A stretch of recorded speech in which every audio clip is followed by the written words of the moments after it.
student, now let us go on with our lecture. So all these 8 elements, I will discuss it in detail. So let us discuss the first element first in detail. So we know that to become a valid contract, a contract must have an offer, and also a contract must have acceptance. However, what is meant by offer?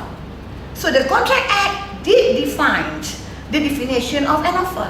So under section 2A of our Contract Act, it says an offer is when somebody informs another person when one person signifies to another. Meaning when a person informs to another person that he's willing to do something, or he is going to refrain himself from doing something.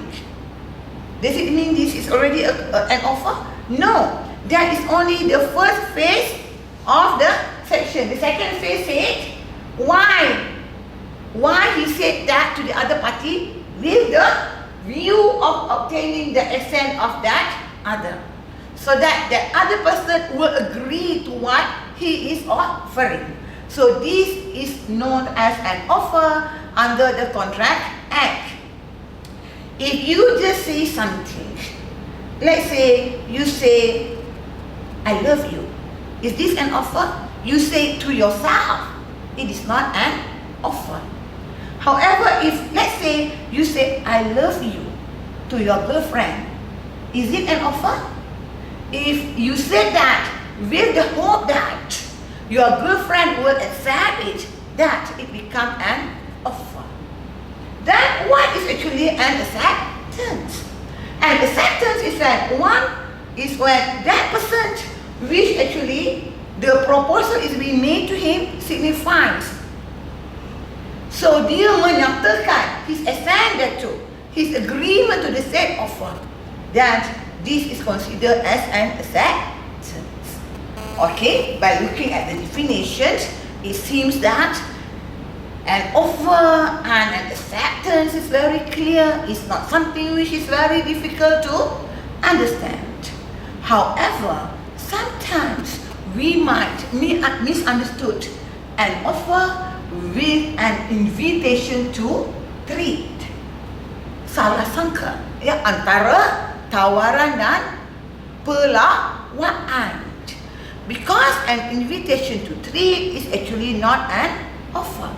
An invitation to trade is actually a person is inviting others to make an offer. It's not an offer yet.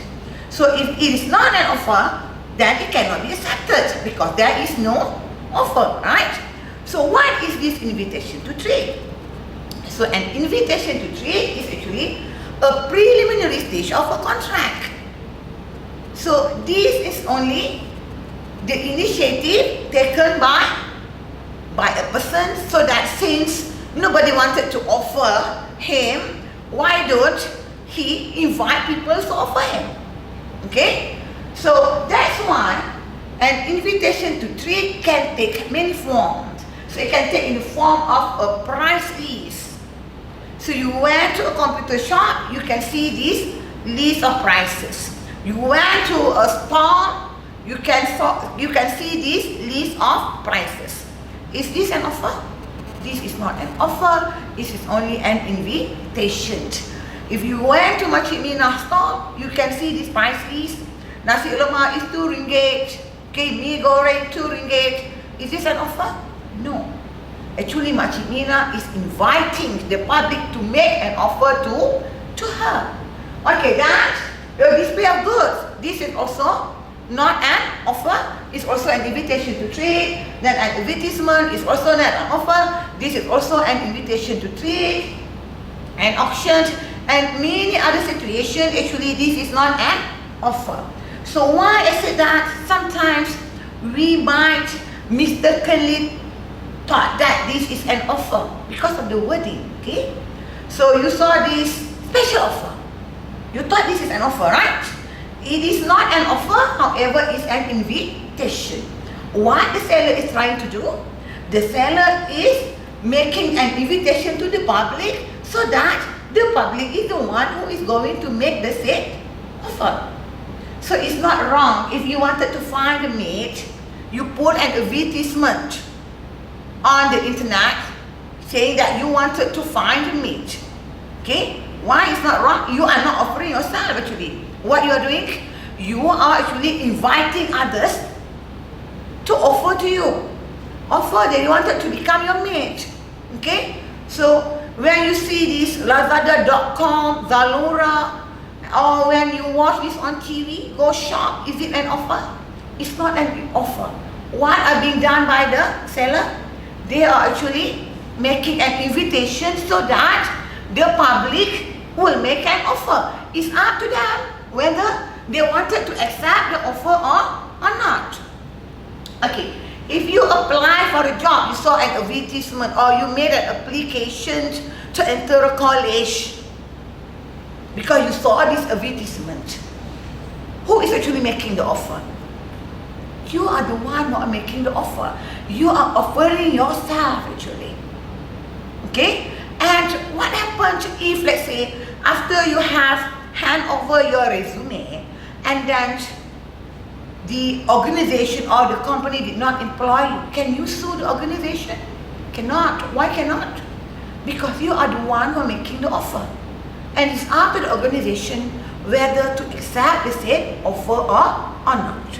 Okay, to make it more realistic, let us have a look at the case of Pharmaceutical Society of Great Britain versus Boots Chemist.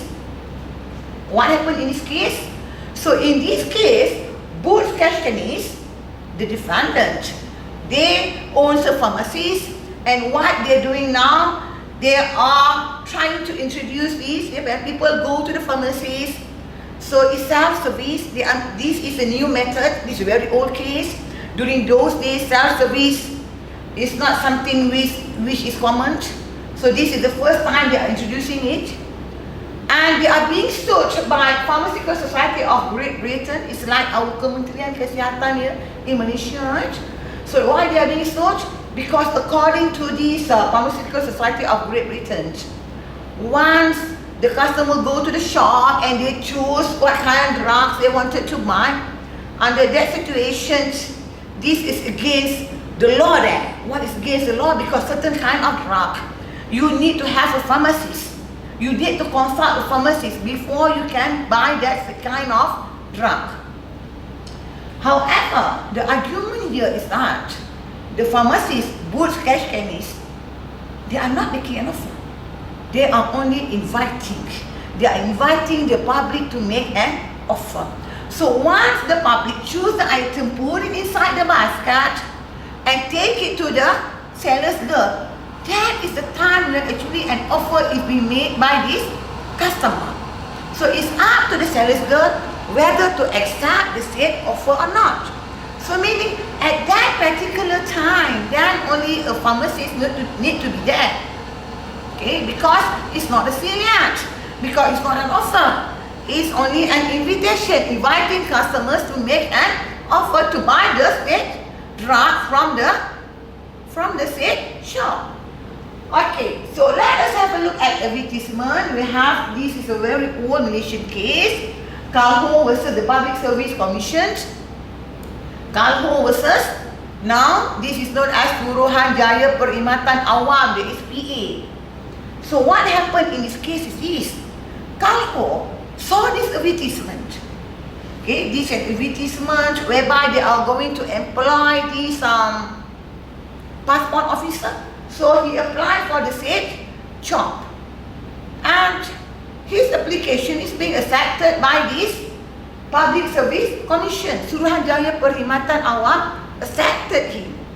So he was employed. And what happened is that later on, his employment is being terminated. Okay, dia diberhentikan. And of course, he's not happy with this. And now he is suing the SPA, Suruhanjaya Perkhidmatan Awam. And in the argument of SPA, they say that, well, he is on probation period and they have the right actually to terminate him. So now the issue is this: whether this advertisement, whether it's an offer or not, yes, this advertisement is actually an invitation to treat. However, once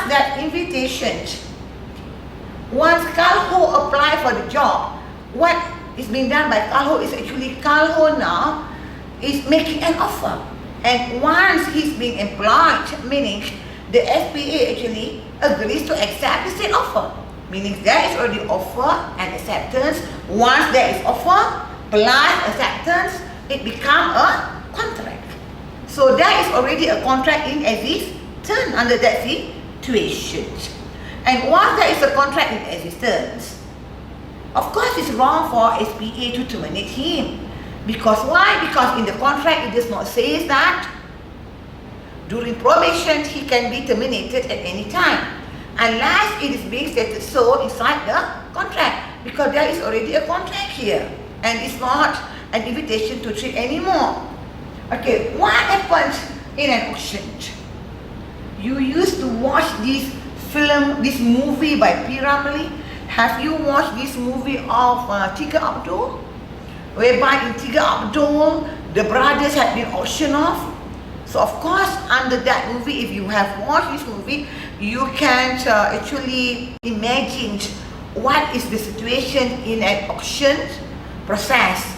So when this is actually an auction, what happens actually?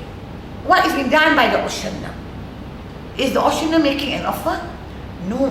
What is being done by the auctioneer is that the auctioneer is inviting the public to put a bid. When the public put a bid, actually the public is making an offer. It's the public who makes the offer. And then when actually is the acceptance?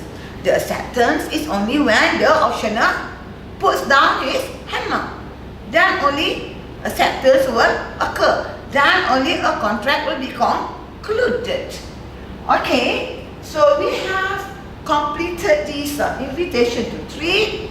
Let us go on to whom actually an offer, a proposal can be made. Can an offer be made to anybody? An offer actually can be made either to an individual, to a specific person, or an offer can also be made to the public. So when an offer is being made to an individual, to a specific person, that it is much easier to determine this. Why? Because why?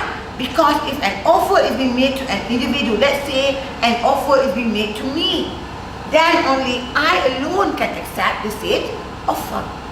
However, it's much more difficult to determine whether this is an offer or not when an offer is being made to the public at large. Why I say it's more difficult to determine whether it's an offer or not when it's being made to the public at large? Because under that situation, if that offer is in the form of advertisement, then we might confuse ourselves as to whether it is an offer or whether it's only an invitation. Okay, let us have a look at the case of Khalil versus Carbolic Smoke Bomb before I go on with a specific offer to a specific person. Let us determine whether this is an offer or not. In the case of Khalil versus Carbolic Smoke Bomb, why?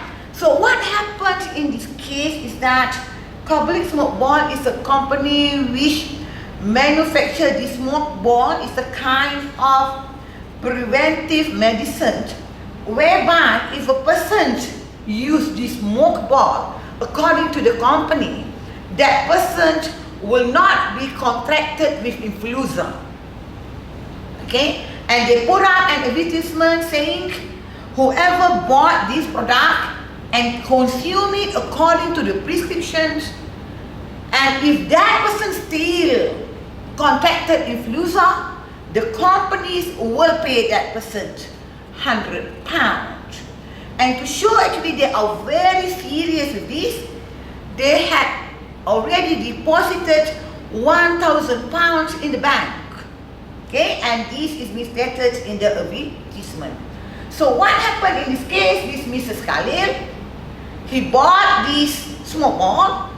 Sorry, it's a she. She bought this smoke ball. She consumed it according to the prescriptions, and later on, she still suffered influenza. So now, she is suing the company for the said £100. And what the company says?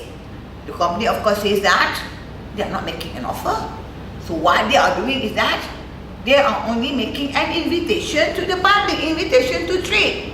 However, once this case goes to court, the court held this is actually an offer to the public. And what is being done by Mrs. Khalil had already accepted the said offer. So once there is an offer, once there is acceptance, what will happen, students? There is already a contract being concluded. Okay, why actually in this case, Khalil versus Kabulix Mobile, the court held that this is an offer, it is not an invitation to trade. This is because, as I've told you earlier, because of there is involved intention exists there, and also consideration exists there. And because of that, this is actually a good offer, and once there is offer, once there is acceptance, there is already a contract concluded. Okay, so this is an offer to the public, to the whole world. So what about an offer to an individual, an offer to a specific person? As I informed you earlier, when an offer is being made to an individual, so only the individual alone can accept the said offer. Nobody else can actually accept the said offer. So this is what happened in Bolton versus Jones. In Bolton versus Jones, Mr. Jones made an offer to his friend is Brocklehurst. He made an offer to his friend Brocklehurst to supply him goods.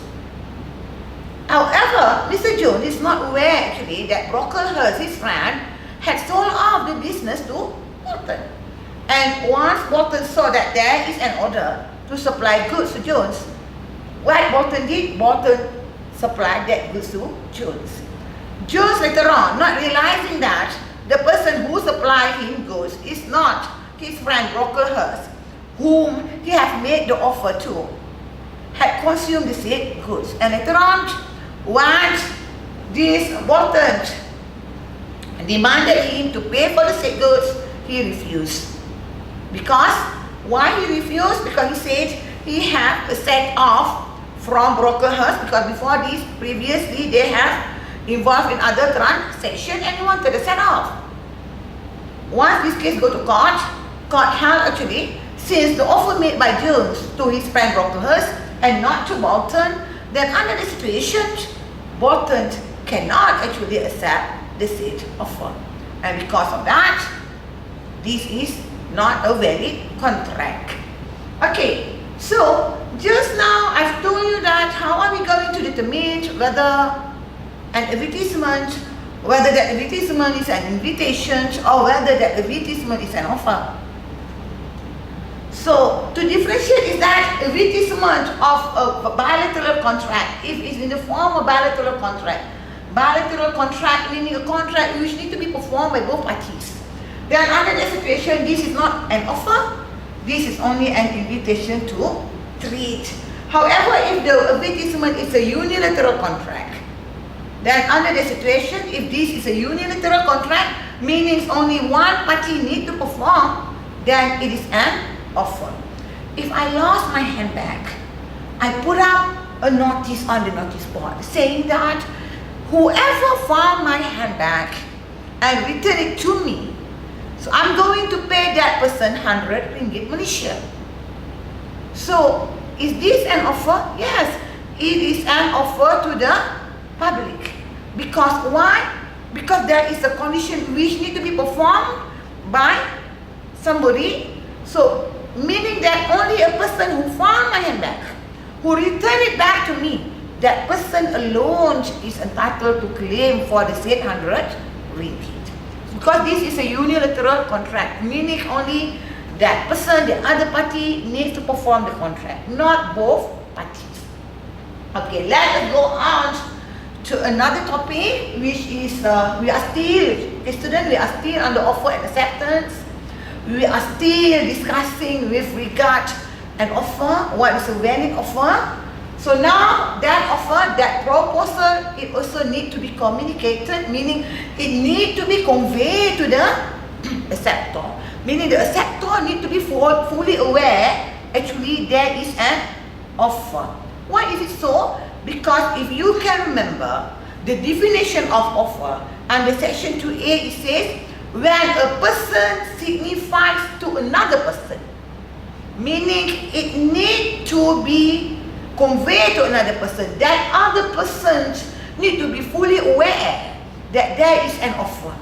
And if that other person is aware of that offer, then only the person can become an acceptor. If an offer is being accepted accidentally, tak sengaja terima, okay, will it be a good acceptance?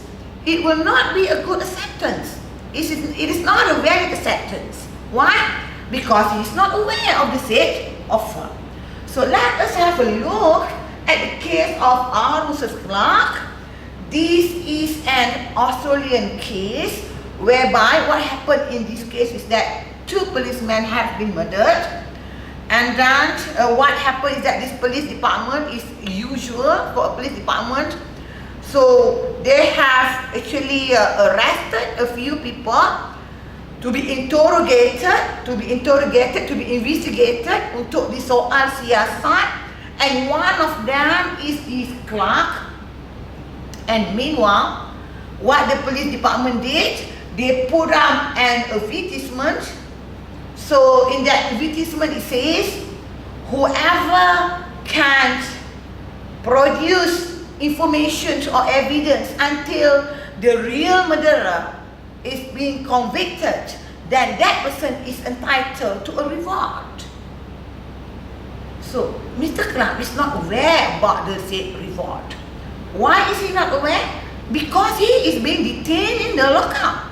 He did not know there is such a reward which is being offered by the police department. Actually, this advertisement, this reward actually is an invitation to treat? No, it's actually an offer to the public. So meaning whoever can produce evidence, whoever can give information to the police department, they are entitled to claim for the said reward. What happened is that this Mr. Clark Ranch gave information to the police department. He gave evidence to the police department, and from the information he had given, the real murderer had been convicted later on. So he is not aware about the said advertisement, about the said offer. However, once he is being released, he saw the said offer, and now he is claiming the said offer. However, he lost. He is not entitled to the said reward. Why? Because he is not aware of the said offer. He is not aware of the said advertisement because he is inside the lockup. What he did, he gave the information not because he wants the reward. However, why did he give the information? Because he wants to be released. He don't want to be detained in the lockup anymore. He wants to become a free man. Okay? Since he is not aware about the offer, under that situation, he is not entitled to claim for the said offer. So that's why we say that an offer need to be communicated. The acceptor need to be fully aware there is an offer actually. Okay, now let us go on with the topic of acceptance. After completing the discussions on offer, let us go on with acceptance. So just now, I've taught you, I said, sometimes we mistakenly thought that an invitation is an offer, so the same thing goes to acceptance. Sometimes we thought that it's a valid acceptance. However, actually it's not a valid acceptance. It is only a counter offer. Bukan penerimaan pun, tetapi hanyalah tawaran balas. We are making an offer instead of making an acceptance. Sebenarnya kita yang buat tawaran balik, membalas tawaran yang asal. Why actually this happened? Because why? Under section 7A says that acceptance must be absolute and unqualified. What does it mean, sir? What does it mean here, student? It means that if you wanted to accept an offer, you cannot modify the said offer. You have to accept it as it is. Once you modify it, then the original offer will not be there anymore. Okay? Tak boleh pindah, tak boleh ubah apa-apa. Kalau pindah, kalau ubah, what happens? Tak ada lagi tawaran yang asal. Okay, so meaning the original offer will not be there anymore. So let us have a look at the case of Hart versus Ranch. So what happened in Hart versus Ranch? This Mr. Ranch, he is the owner of a piece of land. He made an offer to Mr. Hart. He wanted to sell his land at £1,000. However, later on, Mr. Hart requests for a reduction of price of £950. And suddenly he changed his mind. He said, okay, I think I'm going to accept the original price. I'm going to accept the £1,000. He's willing to accept the £1,000. So after asking for a reduction, and then he changed his mind and he informed Mr. Ranch he wanted to buy the said land at the original price of £1,000. However, now the landowner, Mr. Ranch, refused to go on with the contract. So that's why this case go to court. So once this case go to court held, there is no acceptance. Why there is no acceptance? Because there is no offer. Why is it there is no offer? Because just now, when Mr. Hart requests for a reduction, what happened? The original offer is no more there. It's gone. Once the original offer is no more there, how then actually Mr. Hart is going to accept the offer when the offer is no more there? Okay? So what happens now? Actually, it is actually Mr. Hart actually is making a new offer. So that's why this is known as counter offer. He actually making a counter offer to the landowner. Okay? So under the situation, since the offer is no more there, meaning there is no acceptance, what happened actually is not an acceptance, it's actually a counter offer. And once it's a counter offer, depends on the landowner, depends on Mr. Ranch whether to accept this counter offer or not. So this is also a normal situation in Malaysia. When we go to the night market, what we do? We will ask for a reduction, right? So let's say you wanted to buy a sports shoe, you ask the reduction from 100 ringgit to 90 ringgit. You tell the seller, the abang, that you wanted the sports shoe for 90 ringgit because you cannot afford, you are only a student. Abang says cannot. Okay, the lowest price he can give you is actually 95 ringgit. So actually the original offer 100 ringgit is no more there. So where is the offer now? The offer then becomes 90 ringgit. And when the abang says cannot, I can only give you 95 ringgit, this becomes a new offer. And if you say that, well abang, not 95, 92 ringgit please, you are making another counter offer, that will become the new offer. So meaning all the offer previously is no more there. Okay, so this is what is known as counter offer. So I used to hear people saying that if you go to Medan, the local people there, they will be selling their product to you, and if you request, you bargain actually for reduction of price, and then they allow the reduction of price, and you refuse to go on with the contract, meaning you refuse to buy the said product, they will start scolding you with harsh words, right? So actually they are right. Why is it they are right? Once you ask for reductions and they have accepted that, there is already a contract. Why? You are making a counter offer, right? And your counter offer, your offer is being accepted. There is already a contract. Once the contract is being concluded, you cannot breach the said contract. It's wrong.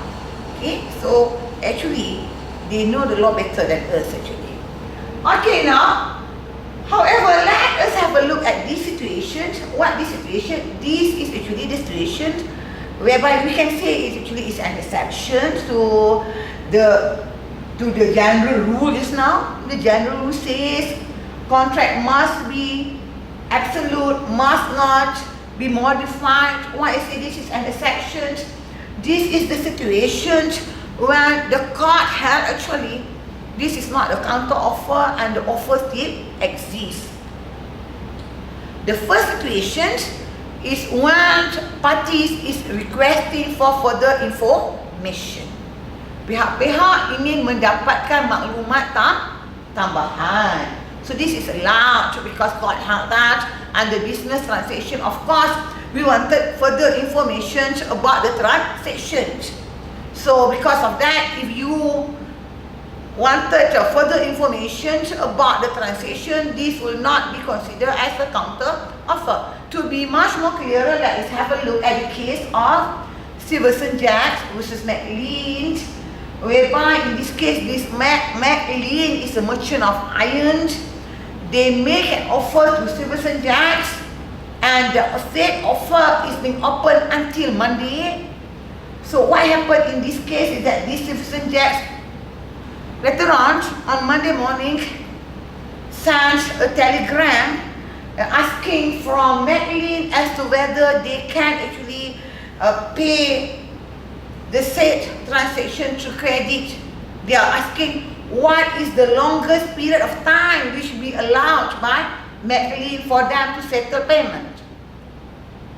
So McLean, once he received this telegram actually, he did send another telegram informing that he have sold off the said goods to another buyer.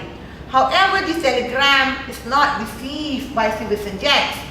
And Stevenson Jacks later on that afternoon sent in another telegram stating that they accepted the said offer. Okay? Whereas the said goods have been sold off by McLean to another buyer. So now, Stevenson Jacks is suing McLean. Why? Because they said, well, I accepted your offer. So why you couldn't produce the product? Why you couldn't produce the goods? Why you sell off the goods to somebody else? And they are not aware actually that the goods have been sold off to a new buyer. This information is not received by them. So under the situation, okay, this is not a counter offer. When they send the first telegram asking for how much time they have to settle the payment of the said goods, actually they are asking for further information. They are not modifying anything with regards to the contract, meaning the contract is still there, the offer is still there. Okay, and when they send the second telegram saying they accepted the offer, they actually accepted the offer made by McLean. Once there's offer, once there's acceptance, actually the contract is being concluded. So in this case, McLean need to pay damages to Stevenson Jacks because court held this is a valid contract because there is no counter offer. Okay, then in the process of negotiation, whereby the court held, when parties is negotiating, actually, when they are negotiating, there is no contract yet. Bila pihak-pihak masih dalam peringkat perundingan, dia belum lagi ada kontrak. Okay, so this is what happens. Law Brothers and China Navigation, what happened? They are now negotiating with regards to the transporting of logs of timber. And this negotiation is being done through letters and through telegram. And later on, China Navigation withdrew from the said negotiation and they are being sued. And court held there is no contract yet. So meaning, why are you suing him? There is no contract yet, there is no offer, there is no acceptance. Okay? Okay, now let us go on with the next slide. Communication of acceptance. Komunikasi penerimaan. So just now I've discussed with you all with regards to communication of offer. And acceptance also need to be communicated. This is very clear under section 7B where it says that here it needs to be expressed in usual and reasonable manner, and if the offeror insists that the acceptance need to be done through certain mode, if he insists that the acceptor need to follow this mode. So if is there a special format as to how an acceptance need to be done? There is no special format. You can do it in any way you wish, the normal way, which is being used by others. Maybe through the phones, maybe through email. So this is being considered as acceptance. However, if let's say the offeror had already stated how the acceptance need to be done, as students, you apply to enter your ITM, right? And that you are being offered. And your ITM insists that if you accepted the offer, then the acceptance need to be done through the internet. Okay? You need to go to the website and accept the offer.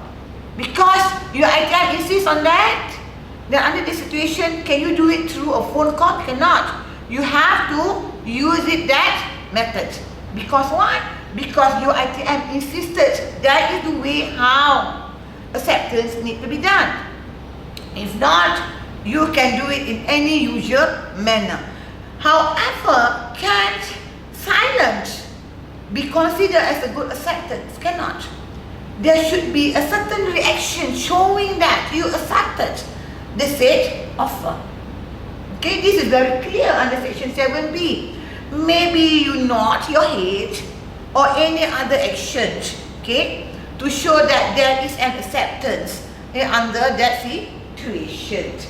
So if there is total silence or just disregarding the said offer by doing nothing, so this cannot be considered as a good acceptance. So this is what happened in Fab House versus Binley. What happened in this case is this. This involves an uncle and a nephew. So of course, the surname of both parties is the same, Fab House, okay? So the nephew actually wanted to auction off all his property, and he has engaged this Mr. Binley, the auctioneer, to conduct the said auction. And then his uncle approached him, and the uncle informed him that, okay, he is very interested in one horse there, and he informed his nephew, if I did not hear anything from you, I presume that this horse had already been sold to me. Okay? So what the nephew did is that the nephew then informed the auctioneer that, please reserve this horse for my uncle. Don't auction it off. Well, what happened is that maybe the auctioneer overlooked of this matter. What the auctioneer did, the auctioneer sell off everything including the horse. So that's why now the uncle is suing the auctioneer. Okay, he's saying that there is already a contract. The nephew had already accepted the offer which had been done by the uncle, and since the auctioneer sell off the said horse, this is actually a wrongful conversion. However, it's quite hard since the nephew just keep quiet, he does not show any reaction, okay, he does not communicate with the uncle. This cannot be considered as a good acceptance.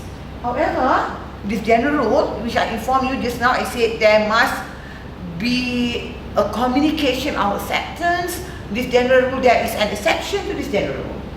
So these are 4 exceptions of this general rule. When I say there is an exception, meaning there are situations whereby no need actually for the acceptor to inform the offeror he accepted the offer, and still the acceptance is a valid acceptance.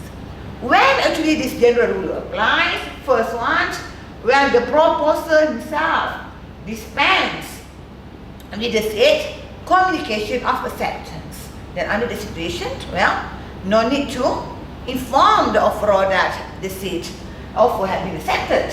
And secondly, when there is a condition which is being attached to the proposal. So meaning the proposal, with the proposal there is a condition which need to be fulfilled. This is similar to the case of Kalia versus Carbonic smoke ball, and this condition had already been performed by the said acceptor. So in the case of Kalia versus Carbonic smoke ball, what is being done by Mrs. Kalia? Mrs. Khalil bought the said product, Mrs. Khalil then consumed the said product. Then this is deemed as a good acceptance. Why? Because he had performed this condition which is being offered with the proposal. And the third one is when the proposal allows the acceptance of any considerations for a reciprocal promise. And this consideration for a reciprocal promise is offered together with the proposal. What does it mean? This means that if there is an offer, and with that offer, there is a consideration attached to the said offer. So we have a case of Kirpa Singh versus Bariam Singh, which I will be discussing in detail with you all later on. This case applies to this situation. Why I said this case applies to this situation? Because in this case, what happened? Kirpa Singh owns, Bariam Singh owns Kirpa Singh about 8,000 ringgit plus. And what happened is that Bariam Singh, his son, then write down the piece of letter, making an offer to Kirpa Singh, and in the piece of letter, he said, well, he issue a check, and the amount of check is 4,000 ringgit.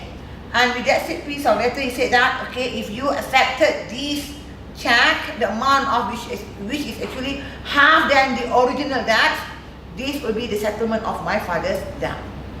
Okay, what happened is that Kirpa Singh hand over the check to his solicitor, and what the solicitor did, the solicitor banking the check and then proceed to sue for the balance. The court said cannot. Why cannot? Because once the check had already been accepted, that check is actually the consideration for a reciprocal promise, which is being offered together with the offer. So meaning once the check had already been accepted, it is considered as a good acceptance. No need actually for the acceptor to convey to the offeror he accepted the said offer. And finally, it's actually acceptance through post. So what is acceptance through post? Acceptance through post is a mode of acceptance whereby the acceptor did not convey that he actually accepted the said offer personally, but what he did is that he wrote down a letter, go to the post office and post it to the said offeror. So under these situations, under our Malaysian Contract Act, we have the provision of Section 4, Subsection 2A and Section 4, Subsection 2B. So under the said provision, it says that the communication of acceptance is complete, meaning as if the offeror knows that there is an acceptance, meaning as if he have knowledge of the acceptance. Once the said letter is on a transmission to the offeror. Okay? So maybe the said letter haven't been received yet by the offeror, is still on its way. However, the law says we presume that he knows there is an acceptance. Meaning the acceptance is being deemed complete. Because why? Because the said letter is beyond control of the acceptor. He cannot control the letter anymore. Okay? And because of that, once an acceptance is being done through post, once it's being put inside the post box, or once it's being sent through post laju or registered post, so that day, the day when the said letter is being posted, on that day the contract is already been concluded. Okay? So let us have a look at the case of Ignatius versus Bell. So what happens in the case of Ignatius versus Bell is this Mr. Bell, he made an offer to Ignatius. He offered to sell him a piece of land, and he told him that this offer is open until 20th August. Okay? And then what happened? This offer is made by Mr. Bell. Ignatius on the 16th of August wrote a letter to registered post, signed the said letter to Mr. Ignatius saying that he accepted the offer. However, unfortunately, Mr. Bell is away, meaning he's not at home, and he only received the said letter on the 25th of August. So when he received the letter on the 25th of August, now he refused to go on with the contract. Why? Because he said, well, I told you already, this offer is being opened up to the 20th of August. So now it's already 25th of August. However, what the court held? The court held when actually the contract is concluded. The contract is concluded on this date, on the 16th of August. Why is it on the 16th of August? Because I told you just now, this is an exception. Exception meaning the date. This is the date when the letter is being posted. So the date when the letter is being posted, this is the date when the acceptance is already complete. The law presumes this is the date that the acceptance is being done, as if it had already been communicated to the offeror, not this date. Okay? So however, if we go on to section 4, subsection 2b, it says that whereas as against the acceptor, when actually it comes, when actually the acceptance is deemed to be complete, once it comes to the knowledge of the proposer. So meaning, the acceptance is complete against the offeror is on the date when the letter is being posted. However, the acceptance is complete as against the acceptor when on the date when it comes to the knowledge of the offeror, meaning on the date that the offeror opened up the letter and then only he actually knows that, okay, the said offer had already been accepted. Okay. So, under that situation, the contract is already been concluded and cannot be revoked by the proposer when on the date when the letter of acceptance is being posted. However, for the said acceptor, the contract will only be binding upon him only when the said acceptance comes to the knowledge of the offeror, meaning on the date when the offeror opens the letter and saw there is an acceptance. So meaning, as long as the offeror is not aware there is actually an acceptance, the acceptor can still actually revoke the said contract. Okay, so let us go on with this next slide. This is regarding the revocation of proposal and the revocation of acceptance, the revocation of offer and the revocation of acceptance. Can actually an offer be revoked? Boleh tak tawaran, bila dah buat tawaran kita nak cancel, nak batalkan? Boleh tak? Ya, dan boleh tak penerimaan bila telah ada penerimaan nak cancel, ya, nak batalkan penerimaan tersebut? Can.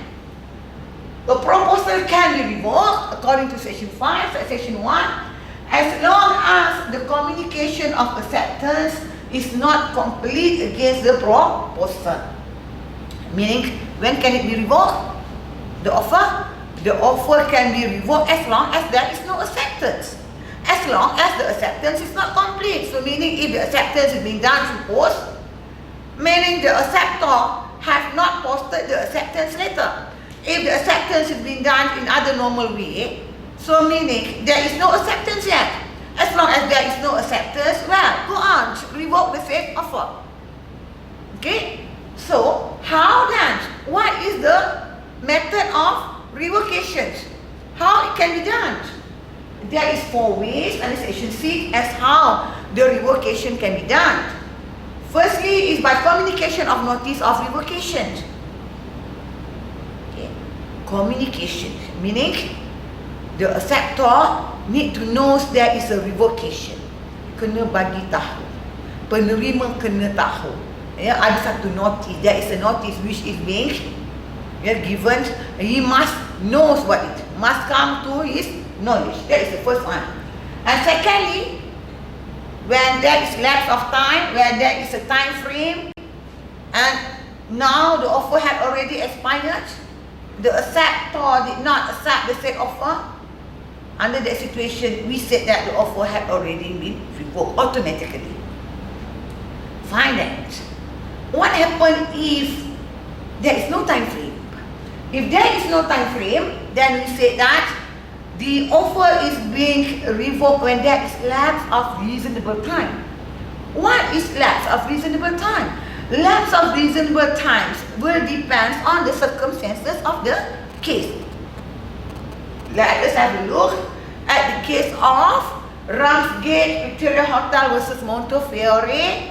So what happened in this case is that this Montefiore, he wanted to buy share of this Ramsgate Hotel. He made that offer somewhere in June. In fact, deposited certain amount of money as deposit to show that he has intention to buy the share.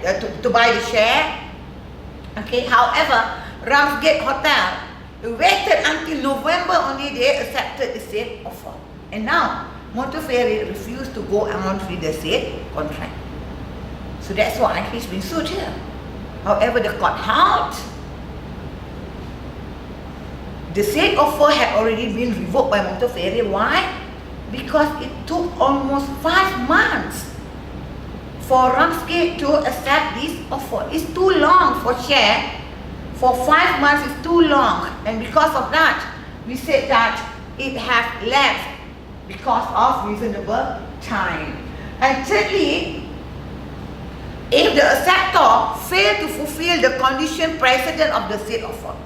So if the offer is being attached to condition, certain offer, it says you must possess a driving license, let's say.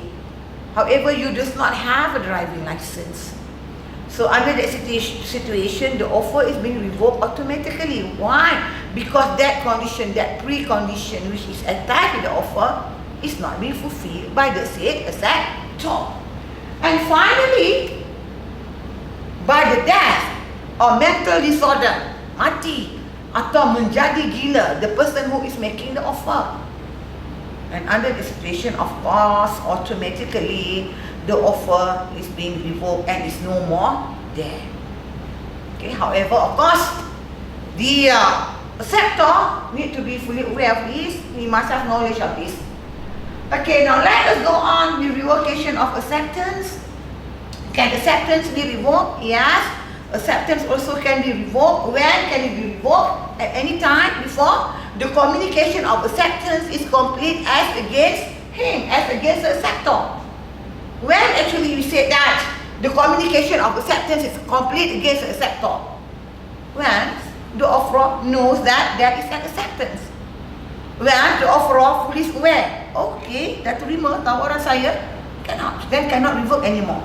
As long as the offeror is not aware there is an acceptance, well, because he does not open his email yet, then under such situations, the acceptor can still revoke the acceptance.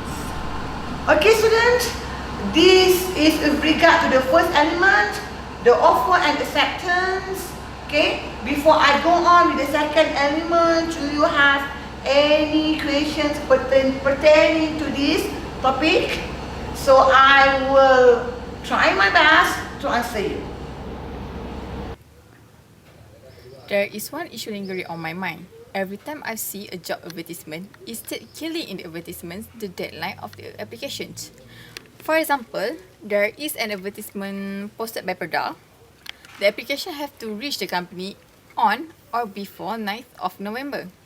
So I wonder, if I send my application to post within the time frame, but it reaches the company after the deadline, will the posting rule be applicable here?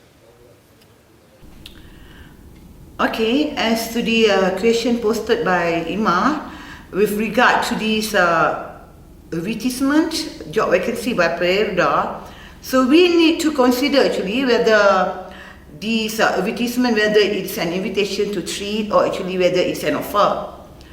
And clearly it shows here that advertisement actually is only an invitation to treat. And actually what is being done by the company or by the organization actually, the company is actually inviting applicant to apply for the said job. And because this is an invitation to treat, the applicant actually is the one who is actually applying for the job. He or she is the one who is actually making the offer. And because of that, because the applicant is the one who is making the offer, because of that, the postal rule, which I've taught you, the exception of acceptance is not applicable here. Because to be applicable, there must be an acceptance. And in this case, there is no acceptance. And then why actually? You will be asking me, why actually there is a time frame being put inside the advertisement? If you realize, all advertisement, they have time frame. So if you went to this supermarket, they put down there, year-end sale from this date to this date. So why they put this time frame? This meaning that the invitations, they wanted to invite people only within that period of time. So meaning after that time period of time have lapsed, the invitation will not be there anymore. Okay? So since this is an invitation to treat, so the postal rule will not be applicable, and actually there is no contract yet.